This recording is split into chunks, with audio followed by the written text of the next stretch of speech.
Après un deuxième conseil qui a vu partir Emine, le doyen de l'aventure, Rudy, de l'équipe rouge des Tinago, semble discrètement mener la stratégie sur Koh Lanta, le feu sacré en ce début d'aventure. Il a récupéré le pouvoir du talisman et compte bien s'en servir.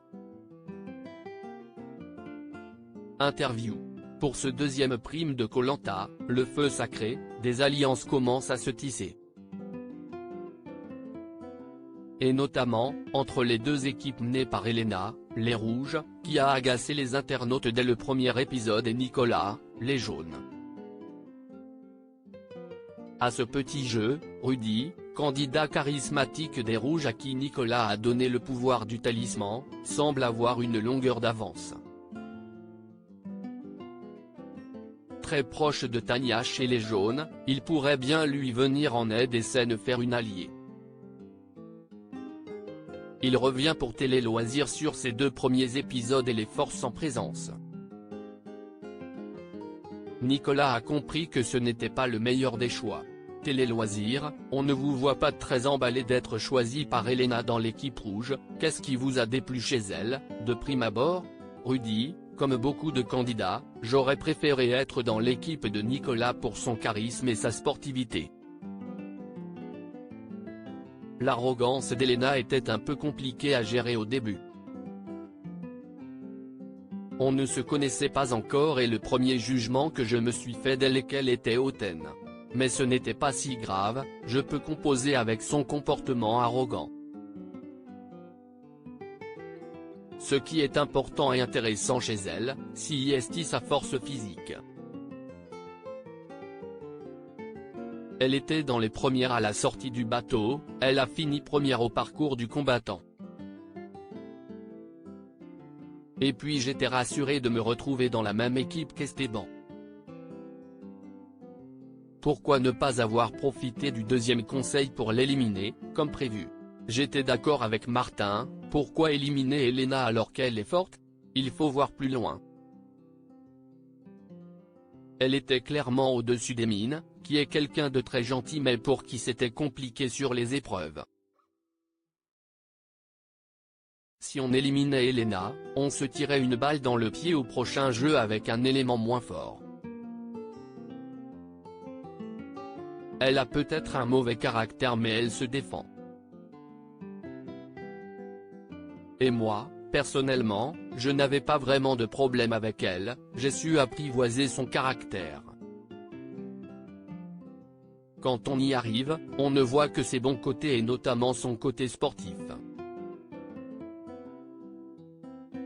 Les filles n'aimaient pas son caractère mais on leur a fait réaliser l'intérêt de ne pas l'éliminer, elles ont changé d'avis et ont pris sur elle.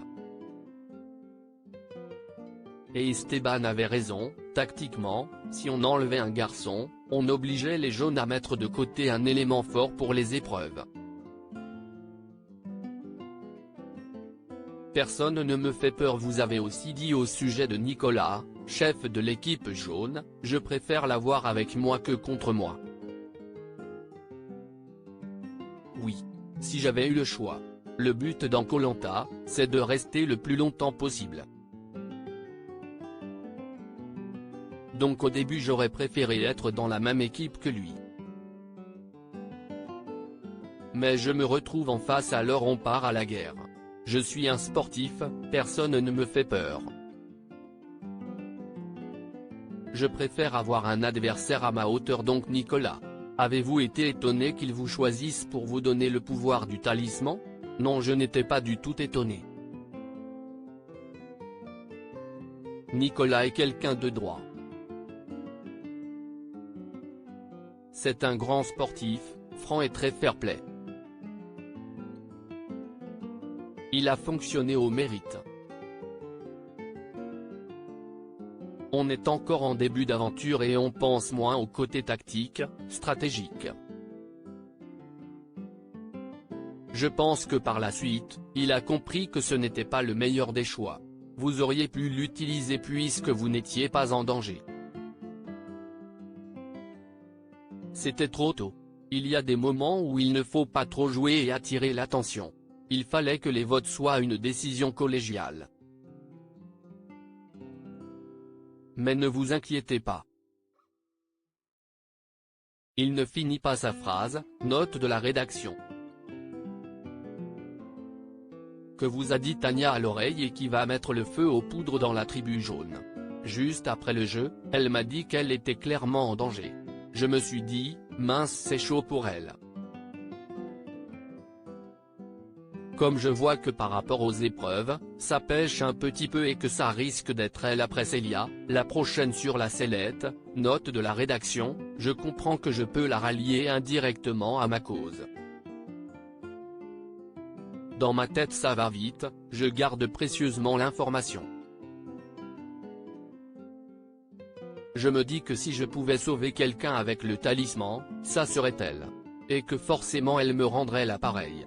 Et les autres se tireraient dessus au conseil.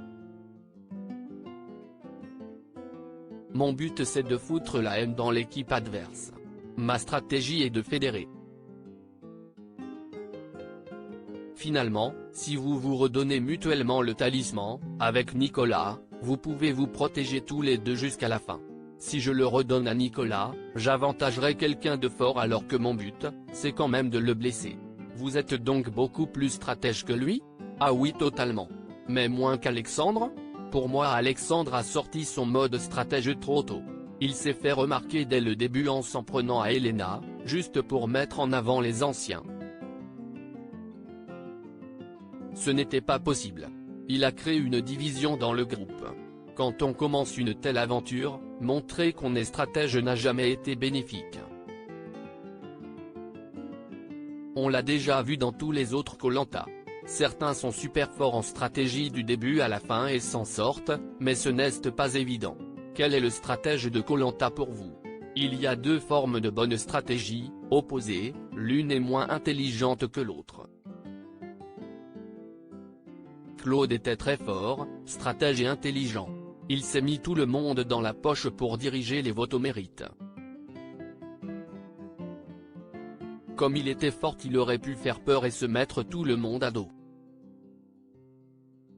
A contrario, Ahmad n'était pas très fort physiquement, on se souvient de la natation, et il a essayé de mettre tout le monde dans son camp pour diriger les votes contre les plus forts. Et quelle est la vôtre ? J'essaie d'être le gars qu'on aime bien, qui passe partout. Je suis naturellement quelqu'un de très convivial, je m'amuse, je rigole. J'essaie de fédérer et jusque-là, ça marche. À lire aussi pas vu à la télé. On n'a pas le droit de se parler mais. Rudy, Koh-Lanta 2023, révèle ce que lui a dit exactement Tania.